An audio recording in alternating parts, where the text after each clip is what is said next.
Circus performers also make their way into people's hearts. Whether you know any or not, by the end of this video, you won't just know the performers. You'll meet those rare individuals who became famous and etched themselves into history as legends. These names are few, their stories surviving only in fragments, and today we're going to uncover them while exploring the real people who turned into circus legends. So, sit back, take a long breath, and dive in with us into the world of spectacle, skill, and lives. Their performances amazed audiences for generations. Number 15. Jules Léotard, the daring young man on the flying trapeze. The crowd in Paris gasped as a lone figure sailed across the air, flipping and twisting between ropes with astonishing skill. Jules Léotard changed the circus forever with his daring aerial feats. Born in 1838, he became the first performer to execute a complete flying trapeze act, somersaulting across 5 separate trapezes in a single routine. Audiences had never seen anyone defy gravity with such precision, turning fear into fascination. Beyond the aerial performance, he designed a tight one-piece garment to highlight his physique, which would later be named the Leotard in his honor. Léotard traveled widely, inspiring acrobats across Europe to attempt new tricks and pushing the limits of performance. Newspaper accounts praised his courage and artistry, but the lasting impact came from the thrill of motion itself. Even decades after his final act, the image of a man suspended mid-air, fearless and exact, remains a symbol of daring and innovation. His name, forever tied to the garment and the aerial craft, lives on beyond the trapeze. Number 14. Annie Oakley, the peerless lady wing shot. A bullet whizzed past, hitting the target with such precision that the audience gasped before realizing she had aimed at a lit cigarette balanced on her husband's lips. Born in 1860 in Ohio, Annie Oakley quickly became a force in the Wild West entertainment world. Her uncanny marksmanship and steady hand allowed her to perform feats that seemed impossible, drawing crowds wherever she traveled. Joining Buffalo Bill's Wild West show, she showcased not just accuracy, but flair, turning shooting into theater. Annie trained rigorously, practicing hours each day, mastering pistols and rifles alike. Spectators watched her hit coins, cards, and even falling objects mid-air, mesmerized by her control.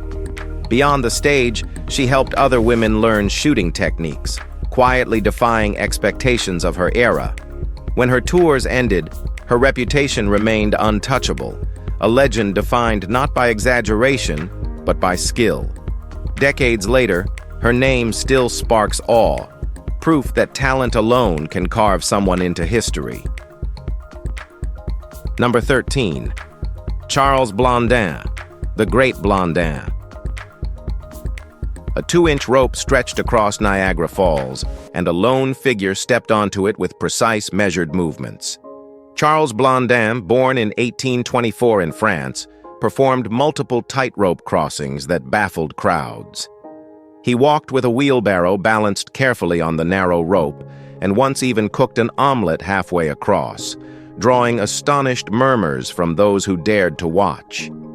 Each crossing was calculated, relying on balance, rhythm, and intense focus. Newspapers recorded reactions in detail, fainting spectators, gasps, and people gripping railings as the man moved steadily above the torrent below. Blondin traveled widely, demonstrating the same feats in various locations, always maintaining control over the rope and the elements around him. His stunts were documented with engravings and sketches that emphasized precision rather than spectacle. After his final crossings, records note only the rope, the measurements, and the objects he carried across it, leaving behind a series of technical marvels rather than legend or narrative. Number 12. Lillian Leitzel, the Queen of Aerial Gymnastics. Muscles tensed, she launched herself into the air from the rings, each rotation measured yet fierce. Born in 1892 in Germany, Lillian Leitzel built her act around one-handed flips that forced her shoulder out and back in with brutal precision. Audiences stared, unsure if they were watching strength, skill, or sheer calculation. Her performances moved across Europe and the United States, from tents to theaters, each act identical in execution yet impossible to replicate. Leitzel trained rigorously, timing every swing, release, and twist to the fraction of a second.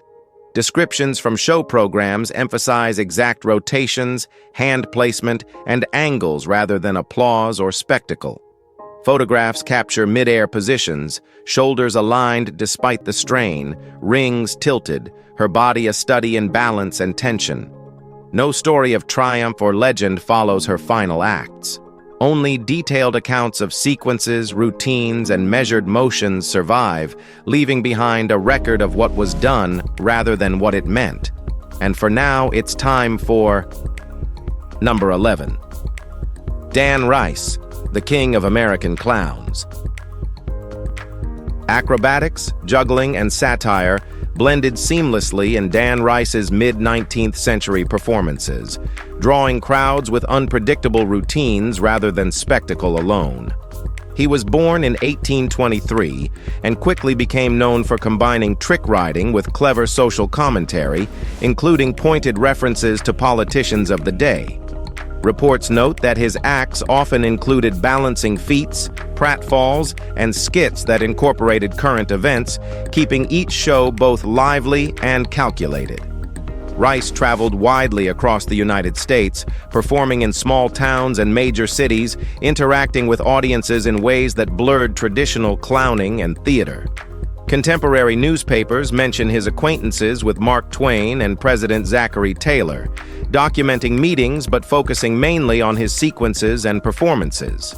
Posters and playbills survive, listing exact stunts, costumes, and routines executed. No legend or moral is recorded. The historical record emphasizes timing, coordination, and technical skill. Each appearance was meticulously designed, leaving behind a precise map of his performances rather than personal triumph or narrative flourish. Number 10. Mae Wirth, the world's greatest bareback rider. Horses thundered across the arena as one rider seemed to defy the ordinary rhythm of motion. Mae Wirth, born in 1890 in Australia, became the first woman to perform a forward flip on horseback from a kneeling position, captivating audiences with her audacity and control. She also mastered transfers between moving horses, somersaulting from one animal to the next without pause. Each performance demanded precise timing, coordination, and absolute trust in her mounts. Wirth toured internationally, appearing in circuses across Europe and the United States, her routines meticulously recorded in programs and newspapers. Observers noted her consistency and flawless execution, often listing the sequence of flips, jumps, and positions she achieved. She trained rigorously, perfecting each maneuver until it became repeatable under varying conditions. The records focus on the stunts themselves, the rotations, landings, and horse transitions, without embellishment or legend. Even decades later, accounts preserve only the measurable feats, leaving her performances as documented evidence of daring skill rather than personal acclaim or narrative. Get yourself ready for number 9. Zazel, the human projectile. A small figure was strapped into a brass apparatus as tension built in the mechanism. Rosa Richter, known as Zazel, became the first recorded human cannonball in circus history. Born in 1860, she was launched from a spring-powered cannon into a safety net, achieving heights and distances that astonished audiences. Newspapers detailed the trajectory, speed, and safety measures, focusing on technical execution rather than spectacle. Each launch required precise coordination with the crew, careful calibration of the cannon, and absolute control of her body mid-air.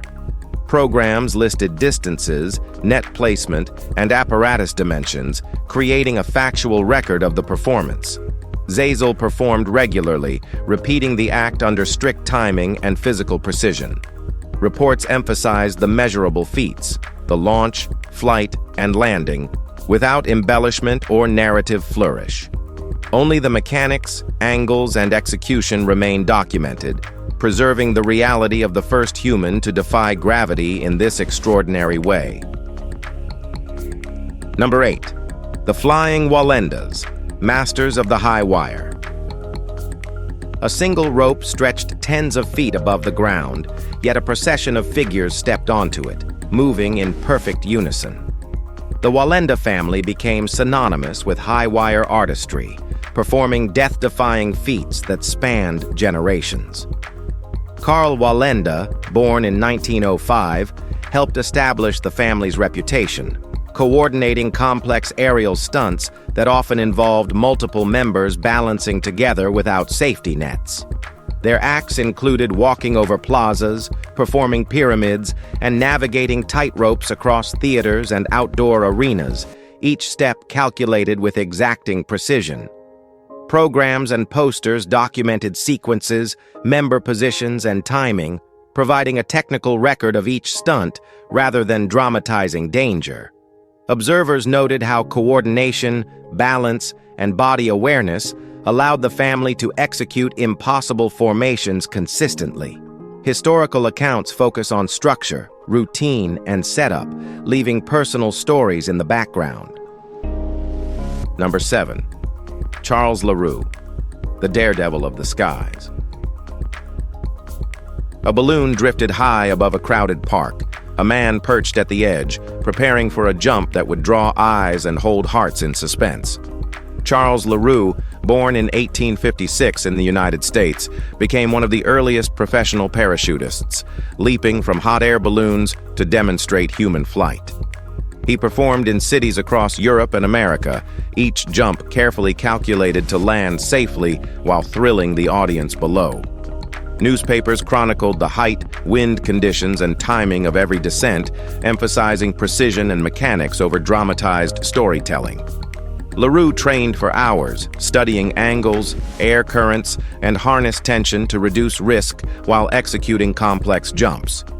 Sketches and diagrams from the era capture his setups, parachute types, and trajectory plans, forming a record of methodology rather than legend. Despite the danger inherent in each performance, the focus remained on measurable skill, height, timing, and accuracy, ensuring a factual account of one of the earliest daredevils to master human flight. Number 6. Fedor Jefticheu, Jojo the Dog-Faced Boy. Lights reflected off thick strands covering his face, turning every movement into a study in motion and form. Fedor Jefticheu, born in 1868 in Russia, became widely known for hypertrichosis, the condition responsible for his dense hair growth.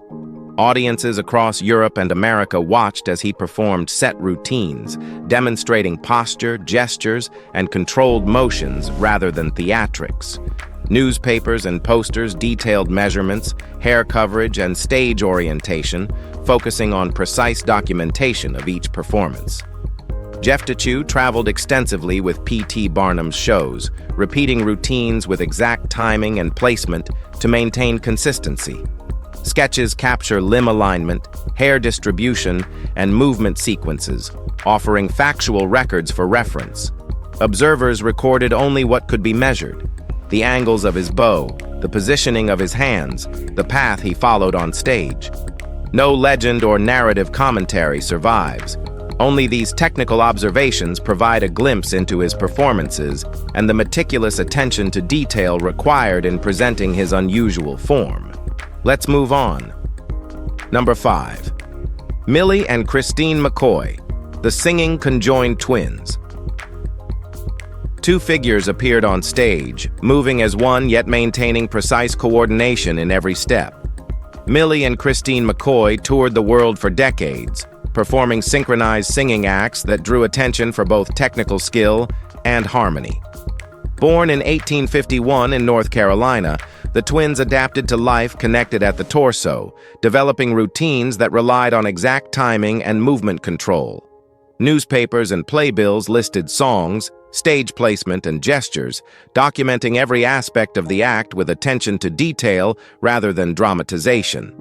The sisters performed in theaters across Europe and America, repeating routines consistently to maintain synchronization. Sketches and photographs captured posture, spacing, and alignment, recording the measurable execution of each show. Observers focused on coordination and precision, noting how two bodies managed complex choreography simultaneously. No personal legend or moral commentary appears in the records. Number 4. James Morris, the Boneless Wonder. A man contorted his body into shapes that seemed physically impossible, twisting limbs with fluid ease.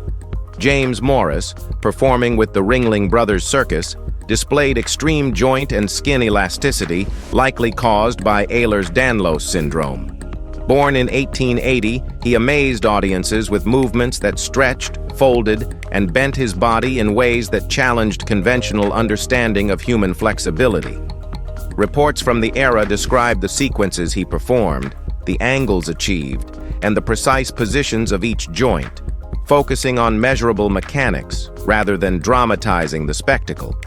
Photographs and sketches captured every stunt, documenting his ability to fold, twist, and balance. Morris performed a variety of contortion routines, each repeated with exact timing and control, often synchronized to music or cues from fellow performers. The technical records emphasize joint positions, limb alignment, and duration of poses. No moral, legend, or narrative accompanies the documentation. Only the observable execution of movements and the exacting skill required to perform them consistently. Number 3. Frank Hunter, the Pony Boy. There are performers whose movements defy ordinary expectations, and Frank Hunter was one of them. Born in 1895 with congenital genu recurvatum, his legs bent backward, causing him to move on all fours with surprising speed and coordination. Hunter spent 36 years performing with the Tom Mix Circus, executing routines that relied on precise timing and posture. He could navigate the ring, interact with props, and synchronize with fellow performers, all while maintaining balance in his unusual stance. Newspapers and show programs documented exact sequences, distances traveled, and timing for each movement, emphasizing measurable skill rather than dramatizing the act. Photographs capture him mid-performance, illustrating limb angles, stride patterns, and body control. Observers focused on the mechanics of his movements and consistency across shows, providing a factual record of his techniques. Number 2. Pauline Musters, the Smallest Woman. This is one of the most remarkable cases of measured performance in circus history. Pauline Musters, born in 1878 in the Netherlands, grew to just over 2 feet tall, making her one of the smallest women ever recorded. She turned her stature into a professional act, performing in curiosity shows across Europe. Each routine emphasized precision in movement, balance, and interaction with props scaled for standard performers. Newspaper programs documented exact sequences, stage positioning, and step patterns, focusing on reproducibility rather than spectacle. Photographs and sketches captured gestures, proportions, and navigation across platforms, providing a factual record of her act. Observers highlighted timing, spatial awareness, and coordination, ensuring that each performance could be repeated consistently. The surviving documentation contains no legend, moral, or personal narrative. Instead, it preserves the technical execution, demonstrating how Musters adapted to her stature and maintained control, skill, and accuracy throughout her career. Number 1. Zip the Pinhead, the Man Monkey. William Henry Johnson, born around 1842, was a microcephalic man who became a performer under P.T. Barnum. Known as Zip the Pinhead, he was presented with a constructed man-monkey persona, including a unique language developed for the act. His performances focused on precise movements, gestures, and stage positioning rather than storytelling or dramatization. Newspaper programs and posters documented sequences, costumes, and cues, providing technical records of the act. Photographs captured his posture and expressions, emphasizing measurable details rather than legend or spectacle. Johnson's routines were repeated consistently across venues, each step and motion carefully maintained. Observers and show staff focused on the mechanics, timing, and structure of performances, leaving personal narratives aside. The surviving documentation highlights the controlled execution of movements and the crafted presentation that defined his act. As we step back from the bright lights and intricate stunts, it's clear these performers were more than mere entertainers. They were innovators, craftsmen of movement, and architects of spectacle. Every act, every carefully measured routine, tells a story of dedication and precision that history almost forgot. We're grateful for your curiosity and for taking this journey with us into a world where talent met extreme circumstance. If these incredible individuals left you astonished, make sure to share this video and let others witness their extraordinary feats. Subscribe to stay connected with the hidden corners of history where the remarkable waits quietly to be remembered. Thanks for watching and being with us till the end.